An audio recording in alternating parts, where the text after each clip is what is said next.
absolutely. I mean, one of the fallacies that I tried to reveal in my program for general dentists, primary care dentists, pediatric dentists, is that that definition of airway dentistry uh, is confusing, right? It gives the impression that Mm. we as dentists need to treat airway disorder.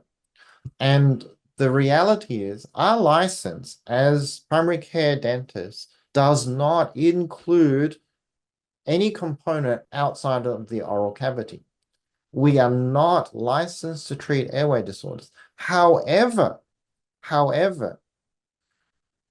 sleep physicians and ENT surgeons rely on auxiliaries to screen for disorders so that they can step in.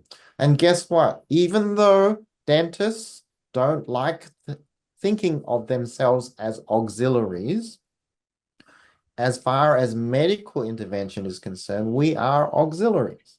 And we have a unique opportunity to be looking after people from cradle to the grave.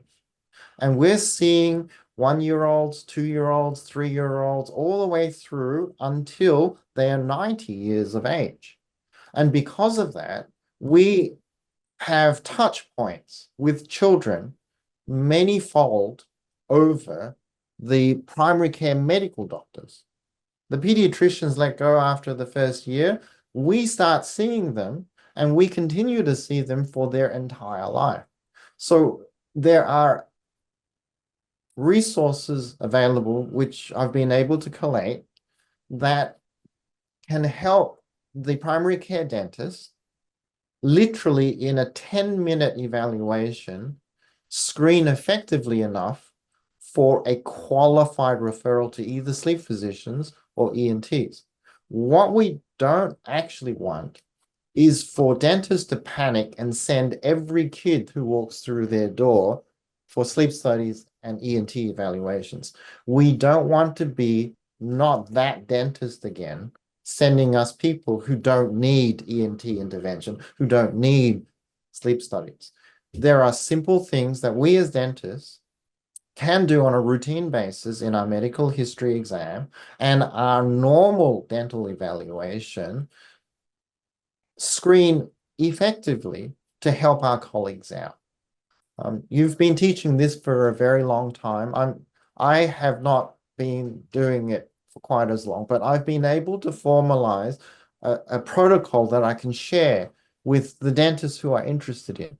And I'm just very fortunate to be able to follow in your footsteps, Kevin, to be able to continue champion the concept that it's not just about fitting teeth together. It's about looking after the children who are attached to those teeth. So I had from a colleague today, just before this pod, I just read it. And Kev, and I'm treating his kids. He's a dentist. He comes, from another state. I've got, and he didn't give me too much information, but this child needs to see a sleep medicine physician. Well, here's what the problem is, Simon.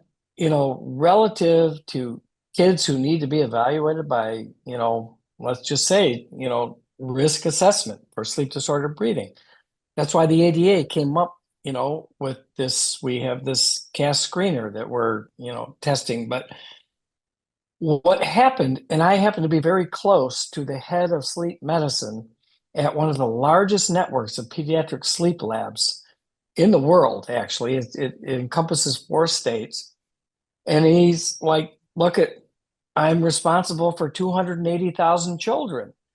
I can't see them all. So what I think we should do is train oral health professionals, not just orthodontists and pediatric dentists, but primary care general dentists and myofunctional therapists and speech pathologists. And, just there needs to be so many people involved in child health care that can screen these kids and really triage and make sure these are the ones that I need to see, the head of sleep. He's an internist, Darius Logmani, his name is. He's brilliant pediatrician, sleep medicine doctor, internist, and he's training so many people to make it so that he doesn't have to see everybody. He can't see everybody. And we are all getting competent. And no, send them to me first. I can probably recommend something. Either if I can't do it myself, I know people who can really help this child. That's how it's got to happen. Yes. We don't have enough sleep medicine physicians. So that's key. And Simon, you are the one who told me, Kevin, make the analogy between myopia, nearsightedness.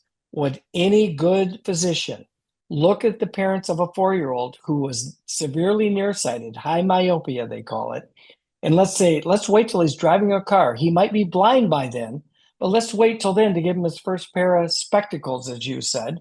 I say glasses. I use that analogy.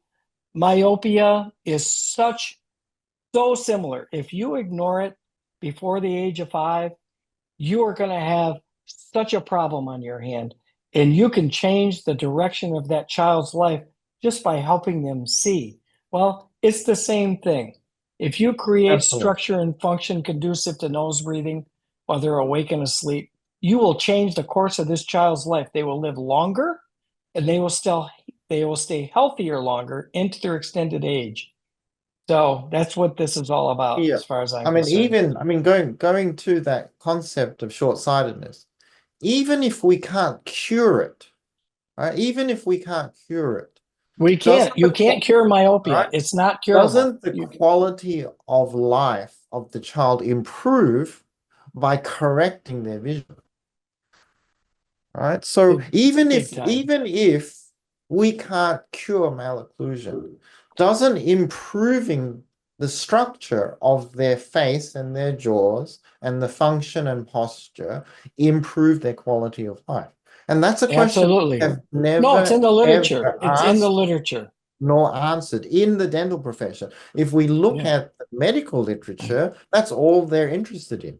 So, Kevin, tell us a little bit about what you're focusing your attention on now, as far as the biology of the health span Yes. of. Okay. Well, I will. I won't have enough time, but I'm hoping to excite some curiosity in people, that they will take our course, that you will go on your own and dig. This is all out there in the literature. It's called oxidative stress. Simon, you didn't know it and I didn't know it, but probably for the last 15 years, we have been helping children optimize their ability to have a better quality of life in the short term and long term. And what does that mean? That means, Simon, if we reduce oxidative stress, and this is something that I can teach, I have really done a deep dive in what oxidative stress is. Some people call it sympathetic overdrive. It is a predominance of reactive oxygen species, free radicals. What does that mean? We memorize that for a test. If we balance early in life, let's just say if we don't balance, if a child is under oxidative stress, and the main research comes from children who have cancer. I spent the first part of my career dealing with mouth problems of kids who had oncology problems. They had leukemia, they needed bone marrow transplants, and you know what? The stem cell replacement is what they call it now. I helped with the mouth problems. These kids had rapid, rapidly dividing tissue, mucosa. It's the same as cancer cells. Anything that will knock out a cancer cell will knock out the mucosa and in the eyes, the skin, and the oral mucosa. They're all subjected to something called uh, graft versus host disease. It's where the actual therapy attacks not only the cancer, but it attacks all rapidly dividing tissue. I won't go into that too much, but that's how I spent the first part of my career. Well, these kids that we did all this treatment on with radiation, full body irradiation, cytotoxic drugs, we help them survive that cancer. But guess what's happening to them? Reactive oxygen species.